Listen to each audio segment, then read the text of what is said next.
The Last Seminar. Chapter 1. The Invitation. The letter arrived on a Thursday morning, slipped under the door like an afterthought. No return address, just the familiar university crest in blue ink. He noticed it while making coffee, that slow ritual that had lately become the main rhythm of his mornings.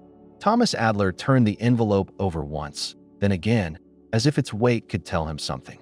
The paper was thick, good quality, the kind reserved for ceremonial invitations or reprimands. He slid it open with the back of a butter knife. Dear Professor Adler, the Department of English and Comparative Literature invites you to return as a visiting lecturer for the fall term to teach a special seminar, Literature and Memory, the Personal Archive. It would be an honor to have you with us again. Sincerely, Dean Rebecca Linford. He read it twice, then a third time, slower, letting the words settle like dust. They'd used the word honor, which made him smile. Honor was what universities said when they wanted something for free. He placed the letter on the table beside his cold cup and stared out the kitchen window. The garden had gone to weeds again. The hydrangeas were fading, their color drained into a kind of brittle gray. He'd meant to trim them weeks ago. He didn't answer the letter right away. For 2 days, it sat beside his coffee mug and a half-finished crossword. Every time he passed the table, he thought about picking it up, and every time he didn't. He hadn't been back to Haversham College in almost 7 years. Not since his retirement, which the department chair had called a natural transition, the same way people described death. At first, the silence of his new life had felt like rest. Then it began to echo. On Saturday, he went to the post office, mostly out of habit. The clerk, a young man with earbuds in, barely looked up. Thomas bought a sheet of stamps he didn't need and stepped outside again, the sun too bright for October. He walked to the bench across from the library, the one where he used to read student essays between classes. The campus was only an hour's drive from his cottage, yet it felt like another country. He could almost hear the bell tower from here, faint and solemn, calling to a congregation that no longer included him. That evening, his neighbor, Carol, stopped by with a jar of peach preserves. She was one of those cheerful widows who treated solitude like a social opportunity. "You've been quiet this week," she said, stepping into the kitchen uninvited. Her eyes landed on the letter still lying on the table. "Ah," she said, "an invitation from the mothership." He smiled. "You make it sound extraterrestrial." "Well, academia might as well be. Are you going back?" "I don't know." "You'll go," she said. "You miss it. I can tell by the way you quote dead people when you think I'm not listening." He laughed. She had a point. That night, he sat in his study, a narrow room lined with books that seemed to multiply when he wasn't looking.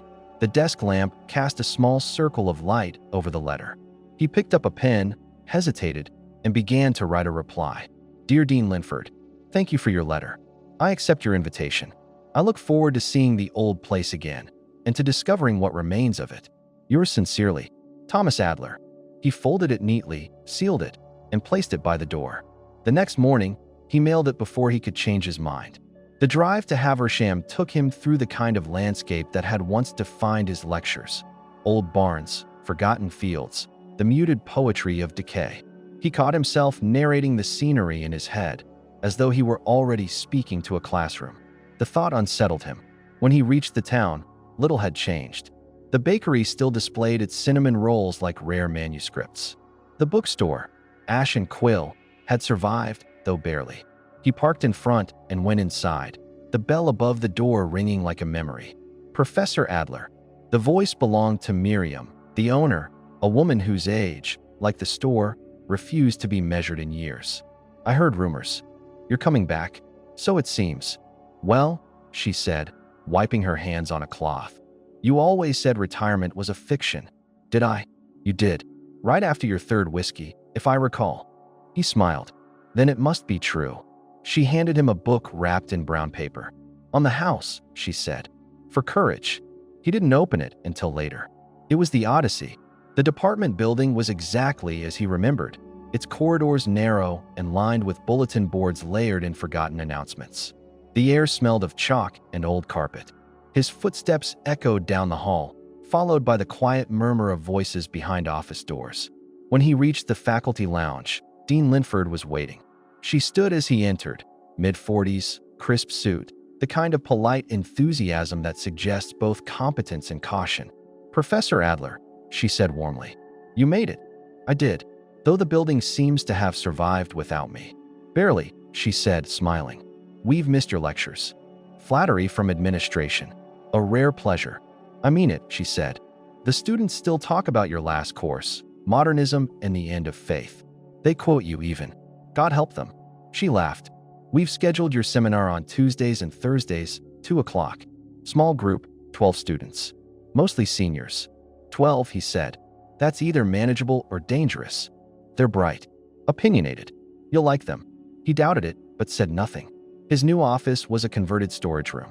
One window, one desk, one chair that squeaked whenever he breathed. A shelf of old department files stood in the corner, the past piled in folders labeled miscellaneous. He placed the Odyssey on the desk, its cover soft from years of handling. A line surfaced in his mind. Of all creatures that breathe and move upon the earth, nothing is bred that is weaker than man. He wondered if that included professors.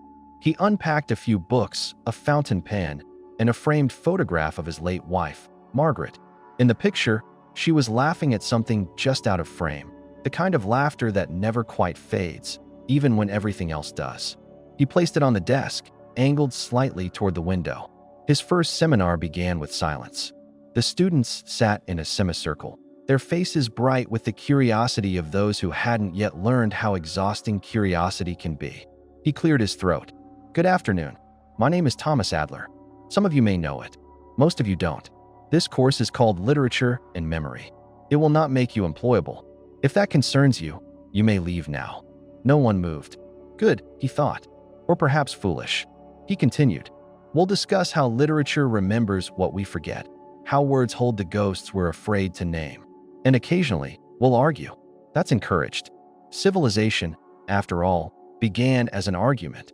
A hand went up, a young woman with red glasses and a deliberate kind of confidence. Professor, she said, is this a course about autobiography? In a sense, he said, but not mine, if that's your worry. She smiled, as though unconvinced. After class, one student lingered, tall, quiet, the kind of young man who carried too much thought behind his silence. He approached the desk, hesitant.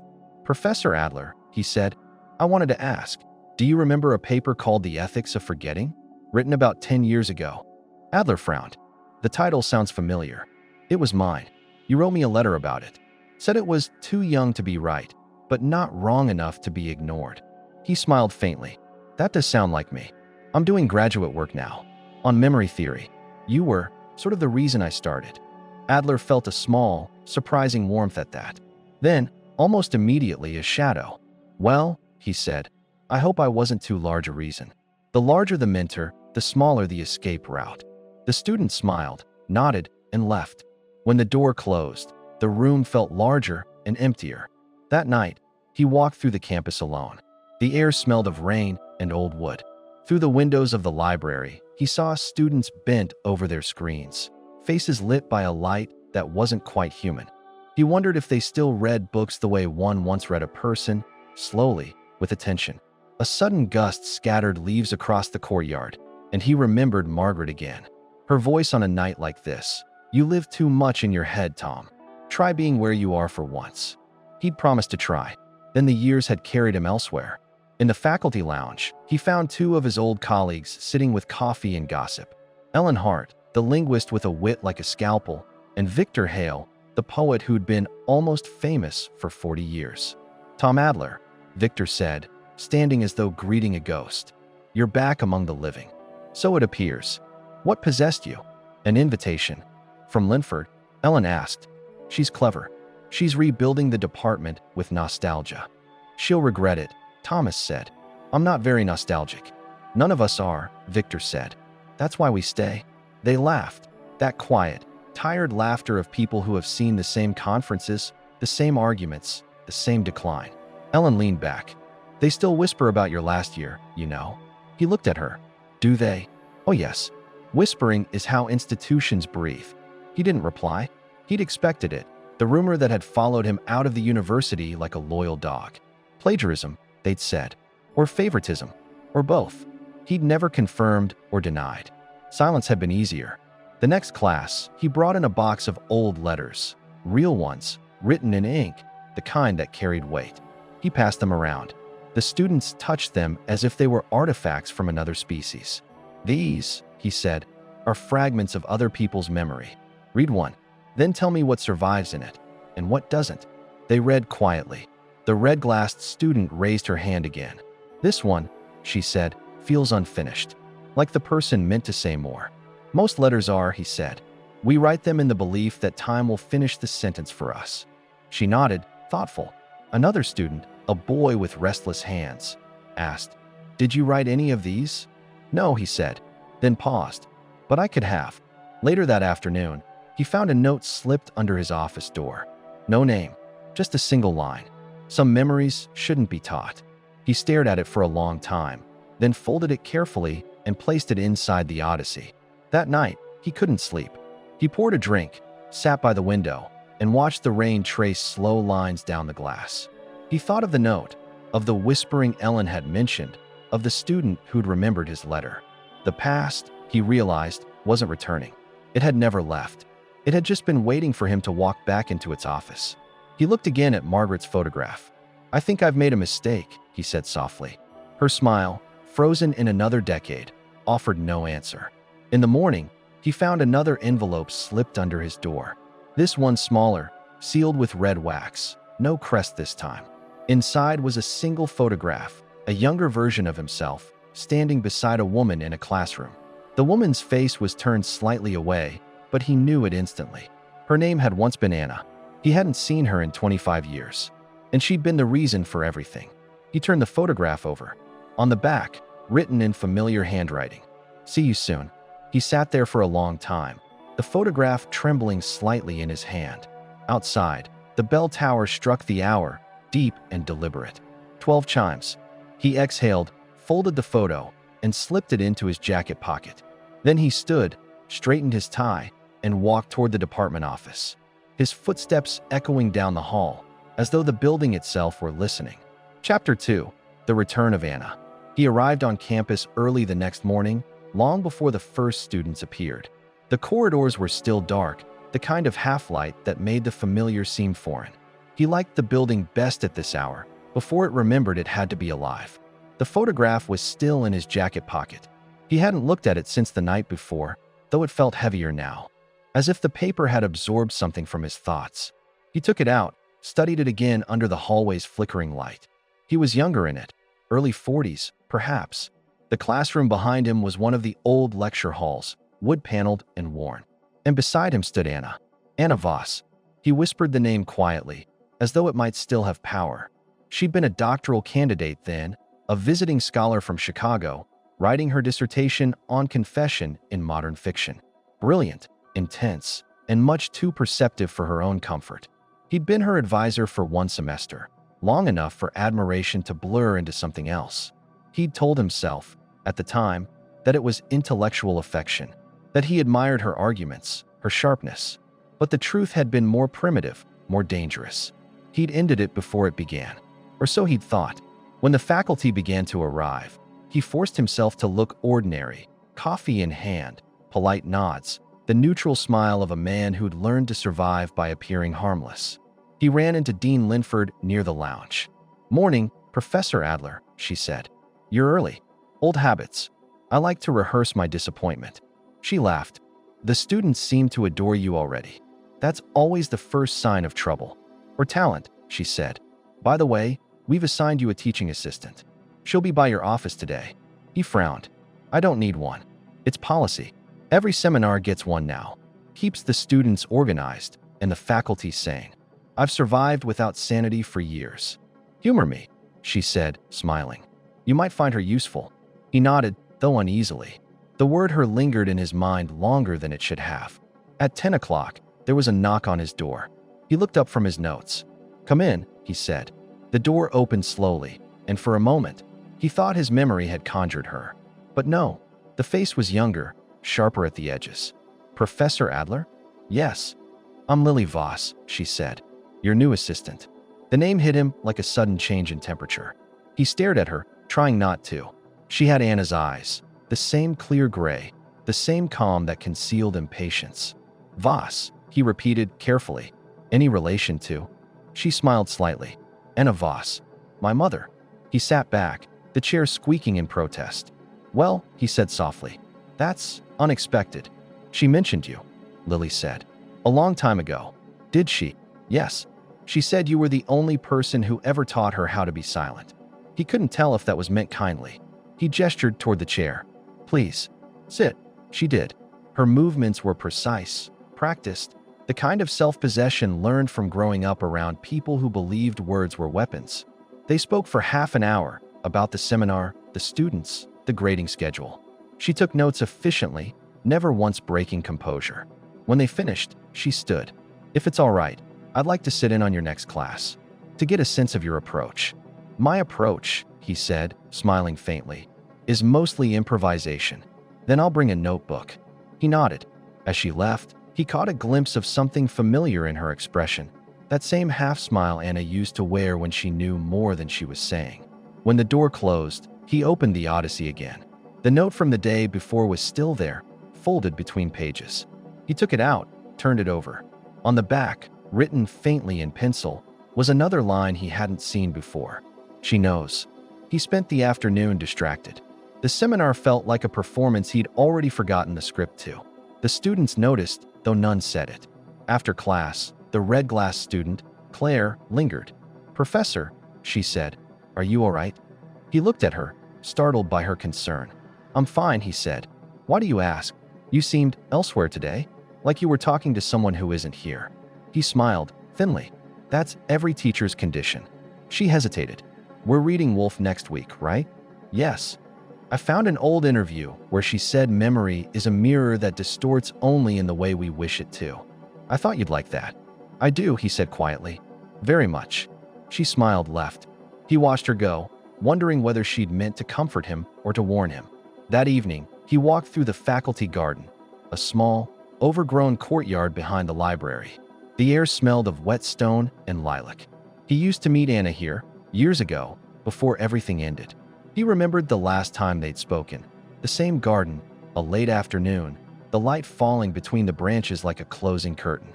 You're afraid, she'd said then. Of what, he'd asked. Of being seen as you are. She'd left the next day. No letter, no explanation. Just absence. At home that night, he poured another drink, then another. He took out the photograph again and placed it beside Margaret's picture on the desk. The contrast felt cruel, one frozen in laughter, the other in unfinished intent. He picked up the phone twice, intending to call Anna. He still had her number somewhere, though he doubted it worked. Each time, he put the phone down.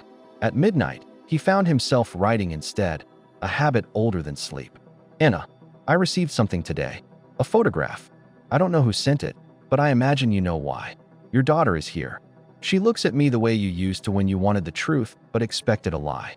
I've agreed to teach again, though I'm not sure what I'm teaching anymore. Perhaps I'm here to remember what I meant to forget. He didn't sign it. He didn't even address it. He just folded the page and placed it inside the same envelope that once held the dean's letter, as if beginnings and endings belonged in the same container. The next morning, Lily was already waiting outside his office. She'd brought coffee for both of them. I thought you'd prefer it black, she said. Correctly assumed, he replied. They reviewed the syllabus together. Her notes were meticulous, her questions intelligent, and her tone careful. Too careful. Did your mother tell you much about her time here? He asked casually. Some, she said. Mostly that it ended badly. Did she say why? She said universities prefer clean stories. Hers wasn't one. He nodded slowly. She's right. Were you part of that story? She asked. He hesitated. Everyone was, he said, though not everyone knew it. She watched him for a moment, as if measuring his honesty. Then she smiled. I think I like your class. I hope so, he said. It's not always kind. Neither are memories. By mid-semester, the seminar had become the most talked-about class on campus. Students debated long after it ended, argued over metaphors as if they mattered more than exams. Even Dean Linford stopped by once, standing quietly in the back, smiling like someone who'd invested well. Yet beneath the surface, something had shifted. Notes appeared under his door again, brief, cryptic, always typed. The past is patient. She's asking questions. Truth doesn't retire. He tried to ignore them, but each note was placed in the same kind of envelope as the photograph. One evening, As he was locking his office, he saw Lily in the hallway, talking to someone, a man he didn't recognize. Tall, thin, with the casual arrogance of someone who thought the world should take notes when he spoke. Their conversation seemed tense. Lily noticed him, excused herself, and hurried away. The man turned toward Adler. "Professor Adler," he said, "I've heard of you. Have you? I'm Daniel Marks. I'm writing a book on academic ethics. Your name tends to come up." "I'm sure it does," Adler said. "Usually in the footnotes." Daniel smiled thinly. "Footnotes are where the real stories hide." "Then you must be very brave," Adler said, stepping past him. "Or very bored." That night, he dreamed of Anna, standing in the garden again, holding the same photograph. "Did you think silence would save you?" she asked. He woke up before he could answer. The rain outside was relentless, drumming against the window like insistent fingers. He made coffee and sat by the desk, staring at the two photographs side by side, Margaret and Anna, past and unfinished past. He whispered into the quiet, "What do you want from me?" But of course, the only answer was rain. 2 days later, she appeared. No letter, no warning. Just her, standing in his office doorway, older but unmistakable. "Hello, Tom," Anna said. For a moment, he forgot how to breathe. She looked the same, only refined by time. Lines at the corners of her mouth, silver at her temples, but the same unflinching gaze. "Anna," he said finally, "you look—" "Don't," she interrupted gently. "We're too old for flattery." He smiled. "Then why are you here?" "I came to see my daughter." "And you, apparently." "Apparently? She mentioned you in her last call. Said you looked like a man rehearsing his own disappearance." He winced. "She's perceptive. She always was." They stood in silence for a moment, the air between them thick with all the years that hadn't been spoken. "Would you like to sit?" he asked. She did. For a long while, neither spoke. Finally, she said, "You never answered my last letter." "I didn't know what to say." "You could have said you were sorry." "I was," he said. "I still am." "For what?" "For everything. For ending it. For not ending it soon enough. For letting you take the fall." She looked at him then, not angry, not even sad, just tired. "I didn't take the fall, Tom. I jumped. There's a difference." They talked for an hour, quietly, cautiously, like people stepping across ice. He told her about his wife's illness, her death. She told him about her years teaching in Chicago, about Lily's stubborn brilliance. When she stood to leave, she hesitated at the door. "I didn't send the photograph," she said. "Then who did?" "I thought it was you." "It wasn't." She frowned, then softened. "Be careful, Tom. The past has a way of wanting witnesses." "Always has," he said. She smiled faintly. "Goodbye for now." And then she was gone again, the sound of her footsteps fading down the hall, like punctuation that refused to end the sentence. That night, Lily didn't come to the seminar, nor the next day. When he asked the dean, she said Lily had taken a leave of absence. Family emergency, no details. He didn't believe it. He returned to his office, found the door slightly ajar. Inside, the desk drawer was open. The envelope with the photograph, gone. In its place, a new note, printed neatly. "She wasn't the only one you failed to answer." He sat down slowly, the chair's squeak now deafening. For the first time in years, he felt afraid, not of exposure, but of recognition. He looked out the window at the empty quad, the trees bending in the wind. Somewhere in the distance, the bell tower struck again, deliberate, echoing, merciless. He reached for the Odyssey, opened it at random. A line met his eyes. And then, just as dawn with her rose-red fingers touched the sky, he closed the book, leaned back, and whispered, "Then let it come." Chapter 3, Echoes in the Archive. He came to campus earlier each morning now, as if arriving before the day might help him stay ahead of it. The halls were still, the air carrying that faint scent of dust, and something older, the scent of paper beginning to remember. He unlocked his office, turned on the lamp, and sat for a moment in the stillness. There was a comfort to that small pool of light, to the whisper of pages settling on shelves. It was the closest he came these days to prayer. The note from the drawer still sat on his desk, unfolded, patient. He'd read it enough times to memorize the curve of its letters. She wasn't the only one you failed to answer. He no longer knew which she it meant.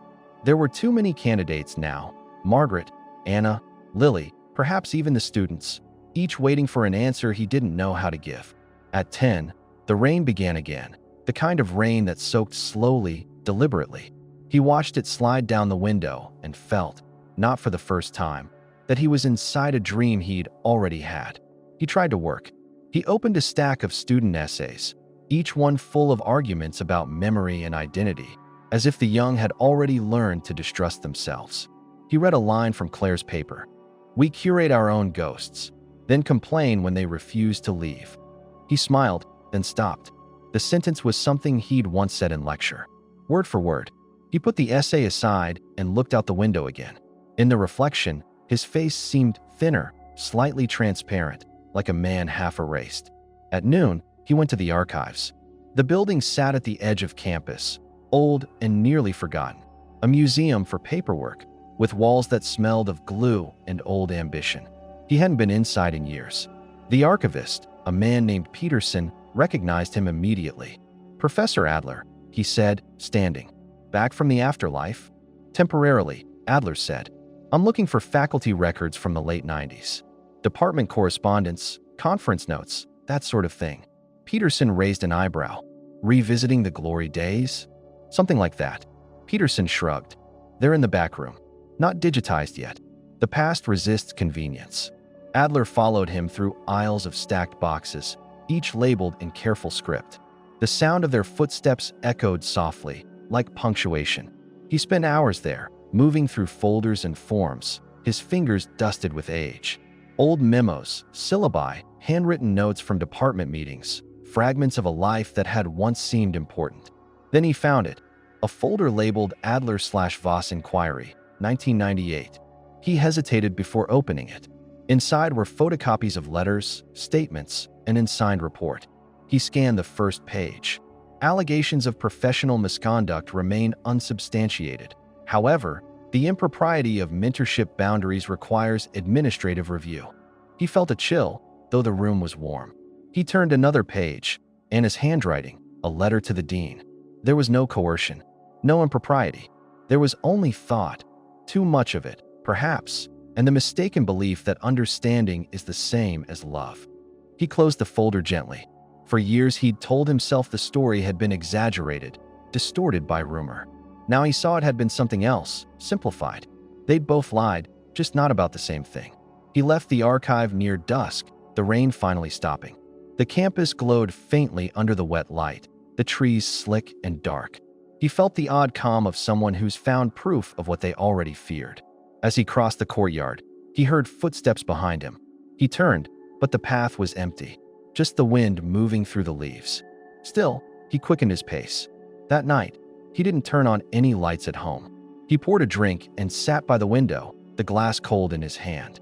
In the reflection, he could see both the room behind him and the darkness outside, a mirror of two worlds trying to occupy the same space. He thought of Anna's words in the letter, the mistaken belief that understanding is the same as love. He whispered it aloud, as though repetition could unlock something. Margaret had once told him something similar. "Your mind," she'd said, "is a room with no doors. You invite people in, but you never let them leave." He'd laughed then. Now it didn't feel like a joke. Sleep didn't come. He dreamed instead, not the wild, unanchored dreams of the young, but the careful, methodical kind of dream that feels like memory rehearsing itself. He was back in the classroom. Anna was there, standing at the board, writing something he couldn't read. Lily sat among the students, watching him. Then the chalk turned to ash in Anna's hand, and when she looked at him, her eyes were not gray but black, empty and endless. He woke gasping, heart hammering like a fist on a door. It was almost dawn. By morning, he decided to call Anna. He found her number on an old card tucked inside the Odyssey. When she answered, her voice was calm, distant, the voice of someone who had already guessed why he was calling. "Tom," she said, "you found it, didn't you?" "Yes," he said. "The report. The letters." A pause. "So now you know." "I don't," he said quietly. "I never did. I thought I was protecting you." "You were protecting yourself." "Maybe. But from what?" "From being seen," she said. "You always wanted to be understood, but never known." Her words struck him like a truth he'd heard before, but refused to keep. He said nothing. She sighed softly. "Lily told me you've been having incidents. Notes, photographs, ghosts," he said. "Take your pick. They're not from me." "I know." But someone remembers. Someone always does, she said. The question is, what are they asking for? I'm not sure anymore. Then be careful, Tom. Guilt is a poor archivist. It saves everything. The line went quiet. He spent the next days teaching as if nothing had changed. The students sensed something, though, an undercurrent, a tension that made their discussions sharper, more alive. One afternoon, Claire asked him, "Do you believe confession is a form of freedom?" He looked at her, startled by the precision of the question. "Only if it's spoken to someone who knows how to listen," he said. "And do you?" "Sometimes," he said, "but not always." She nodded slowly, as if she'd confirmed something she already suspected. After class, he went to the library. The librarian, an old colleague named Raymond, waved him over. "You're causing quite the stir again," Raymond said. "Students actually quoting you. That hasn't happened since the Clinton administration." Adler smiled faintly. "God forbid." Raymond leaned closer. "You should know, someone's been requesting the old departmental archives. The same files you were reading." "Who?" "Didn't say. Left no name. Just an ID code I don't recognize." "Could it be a student?" "Maybe. Or someone pretending to be one." Adler felt the air shift slightly. Not fear exactly, but awareness. He thanked Raymond and left. Back in his office, he found another note on the desk. No envelope this time, just a folded page. He opened it. "The archive remembers what you forget. Come to the garden at dusk." He sat down slowly, the paper trembling just slightly in his hand. He told himself it was probably another prank, a bored student's experiment in drama. But a part of him, the part that had always trusted symbols more than facts, believed otherwise. At dusk, he went to the garden. The air was cool, the sky low with mist. He stood among the overgrown lilacs, waiting. After a while, a figure appeared, not Anna, not Lily. It was Claire, the red glass student. "I didn't think you'd come," she said. "I might say the same." She smiled faintly. "I found something in the archive. You should see it." "What is it?" "A letter. And signed. But it mentions you. And my mother." He blinked. "Your mother?" "Yes. Anna Voss. I thought you knew." For a moment, he couldn't speak. You're Lily's half-sister," she said quietly. "Different fathers. Same silence." He felt the world tilt slightly, as if the air had been edited. She handed him an envelope. "Read it." He opened it. Inside was a single page, typed, yellowed with age. "He thinks the story is about love. It isn't. It's about power, disguised as devotion. One of us will have to carry the blame. It should be me, but it won't be. AV." He stared at it, his mind a slow unraveling of time and guilt. "Where did you find this?" he asked. "In a folder labeled restricted," she said. "I wasn't supposed to open it, but I think you're supposed to read it." He folded the letter carefully, almost reverently. "Does Lily know?" "She will," Claire said. "She's been looking too." He looked at her, so young, and yet carrying the weight of all their unfinished confessions. "What do you want from me, Claire?" "The truth," she said, "before it disappears again." When she left, he stayed in the garden until the light faded completely. The wind moved through the lilacs like a sigh. He thought of Anna, of Margaret, of the students who mistook him for wisdom when he was only fluent in regret. He wanted to tell them all that memory wasn't a mirror, it was a tide. It came back when it wished, and it always brought something new with it. He took the letter from his pocket, read it once more in the dim light, and felt a strange calm settle in him. He wasn't sure if it was acceptance or surrender. That night, he wrote again, not to Anna this time, but to Lily. "You asked once what your mother and I were to each other. We were two people who mistook intellect for intimacy. We thought if we could understand a thing completely, it would love us back. I've spent years learning that the opposite is true." He didn't send the letter. He placed it instead inside the Odyssey, between the same pages where the first note had been. He left the book open on the desk, as if waiting for someone else to continue the story. Outside, the wind rose again, rattling the window like a voice half-remembered. He whispered into the noise, almost to himself, "We curate our own ghosts." And from somewhere, whether in memory or imagination, he thought he heard Anna's reply, "Then be kind to them." Chapter 4. The Weight of Silence. The following week arrived gray and wind-torn. October had reached its thinning edge, that brief season when the light itself seems to forget its purpose. Adler walked to campus under a low sky, hands buried deep in his coat pockets. the letter from the archive folded tight in one of them. He hadn't slept. Each time he closed his eyes, words arranged themselves on the back of his lids. Anna's, Margaret's, the ones he'd written but never sent. He felt like a man surrounded by voices that no longer required his participation. When he reached his office, the corridor was empty. He turned the key, stepped inside, and stopped. Someone had left the Odyssey open on his desk. A slip of paper rested across the pages. "We're all writing the same story, Tom. Some of us just begin later." No signature, but the handwriting was unmistakably Anna's. He sat down slowly, the chair giving its habitual sigh. The words felt both accusation and comfort. He traced them with a finger, wondering when she had been here and why. Outside, the campus bell struck 9, one deep note that seemed to resonate through the floorboards. The air in the room felt charged, as though something were listening. He thought of the seminar he was supposed to teach in an hour and realized he hadn't prepared a thing. He didn't need to.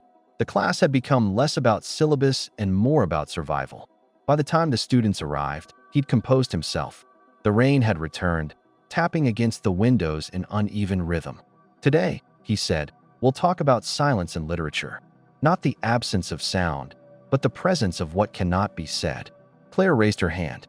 "Does silence protect," she asked, "or destroy?" He looked at her, Anna's posture, Lily's eyes, a face caught between two genealogies of truth. "Both," he said. "It depends on who keeps it and for how long." Another student, Ethan, spoke up. "But if silence hides pain, shouldn't we break it?" "In theory, yes," Adler said.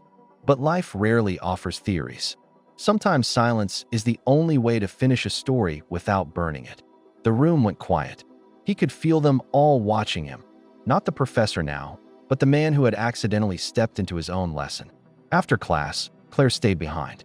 "You look tired," she said gently. "Occupational hazard," he replied. She hesitated. "I told Lily I spoke to you." "And?" She didn't seem surprised. "She said you'd find the truth when you were ready to hear it." He smiled faintly. "That sounds like something Anna would write in a margin." "She also said she's coming back." He felt the words like a pulse in the room. "When?" "Soon," Claire said. She didn't say more. He nodded, though his chest tightened. Every return carried a reckoning. That evening, he found himself wandering through the library again. The lights flickered slightly, and the smell of paper hung heavy, sweet, and stale. He walked among the stacks, touching the spines of books as if greeting old acquaintances. He stopped at the modernist shelf, pulled down a room of one's own, and opened it randomly. A line underlined in faint pencil caught his eye. "We think back through our mothers if we are women," he murmured, "and through our students if we are men." A voice behind him said, "That's clever, though slightly tragic." He turned. Anna stood a few feet away, umbrella dripping onto the carpet. "You have a talent for entrances," he said, "and you for hiding in libraries." They stood there, surrounded by the smell of rain and cellulose, the air between them charged with memory. They sat together in the reading room, a lamp pooling light between them. For a while, neither spoke.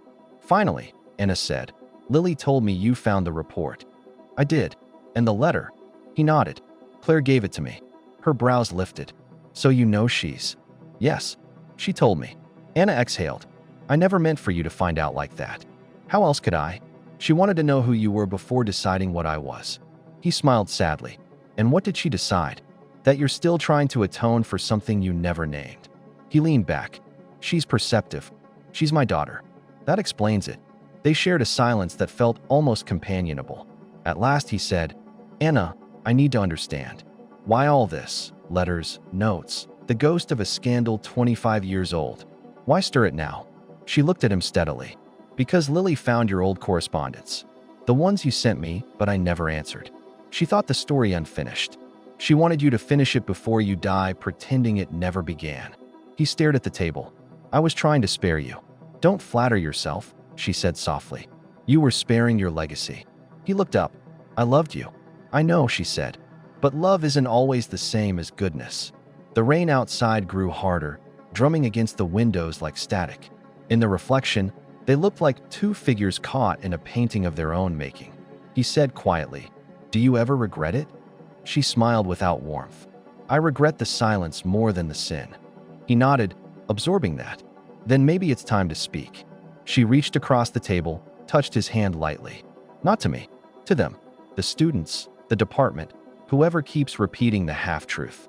Tell them what happened before someone else decides the ending. I wouldn't know where to begin. Begin where it hurt, she said. That's usually the truth's address. Later, when he returned home, the power had gone out. The house was dark except for the glow from his phone. He poured a drink by instinct, sat at the desk, and began to write by the thin beam of a flashlight.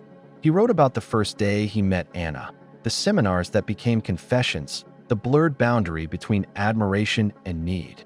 He wrote about Margaret's illness, about his failure to be both loyal and alive. He wrote until his hand cramped, until the sentences blurred into breath. When he finally stopped, Dawn was hinting at the windows, pale and reluctant. He looked at the pages, dozens of them, and realized they weren't an essay or a defense. They were a eulogy, not for Anna or Margaret, but for the man he'd tried to be. He brought the pages to campus that afternoon. He planned to give them to Dean Linford, his confession, his resignation, maybe his absolution. But when he arrived, the dean was waiting for him outside his office, holding a small envelope. "Professor Adler," she said gently, "there's been an accident." He felt the world tilt. "Who?" "Claire Voss. A car crash last night. She didn't make it." The words hung there, unreal, then settled like ash. He leaned against the doorframe, suddenly old, suddenly hollow. "I'm sorry," Linford said. "She admired you greatly." He nodded, unable to answer. When she left, he closed his office door and stood there in the silence. He sat at his desk for a long time, staring at the pages he'd written. All his explanations, all his careful honesty, now seemed irrelevant. Claire, bright, unafraid, the one who wanted the truth, was gone. He opened the Odyssey again, almost without thought. The same line met his eyes, and then, just as Dawn with her rose-red fingers touched the sky, he whispered, "She'll never see another dawn." For the first time in years, he wept. Not the quiet tears of nostalgia, but the raw sound of someone who has outlived his alibi. That evening, Anna came to him. He hadn't called her.